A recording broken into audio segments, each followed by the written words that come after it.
about rise above, I think about overcoming an obstacle, like facing a fear.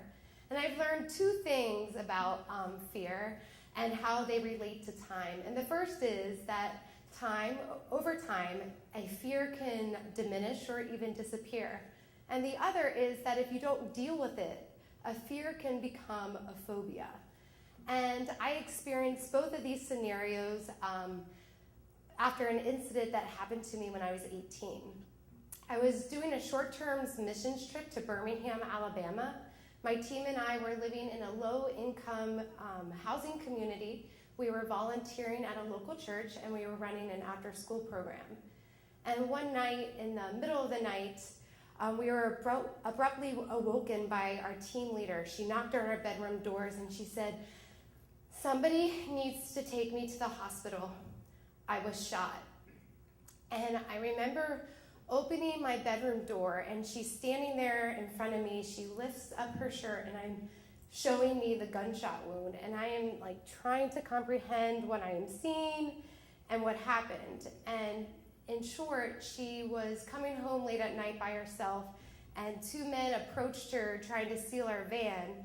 And she refused, and so they shot her in the abdomen.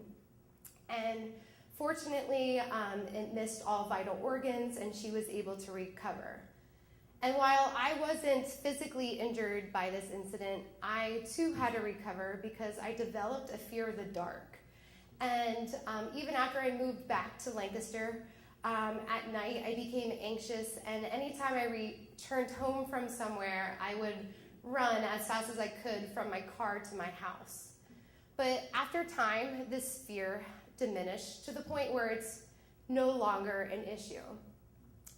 The other fear that came from the scenario, and it's going to seem really silly, but I never dealt with it, so became a phobia, and that's the fear of the treadmill.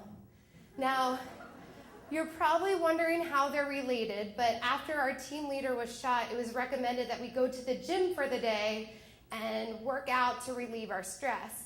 And so we had met a guy down there who had a gym membership, and so he took us as his guest for the day. And I wasn't very familiar with the gym, so I was kind of wandering around awkwardly, trying different machines, and then I saw our friend on the treadmill, and so I joined an empty one beside him, and immediately I said, "I bet I can go faster than you." And so I proceed to put both feet on either side of the treadmill, and I go ahead and press that arrow to the machine's maximum speed. And I look over at him to give him one last taunt before I show him what I got, and hopped on. Well, I got thrown off the treadmill. But it's not getting thrown off the treadmill that has kept me off for the past 12 years. No, it's what happened in between my feet initially hitting the track and my flight. Because as soon as my feet hit the treadmill, my body fell, but my arms were still holding on to the treadmill. So we got arms up, body down, and the track spinning beneath me, pulling my pants down, lifting my shirt up in a room that is covered floor to ceiling in mirrors, and it is full of people.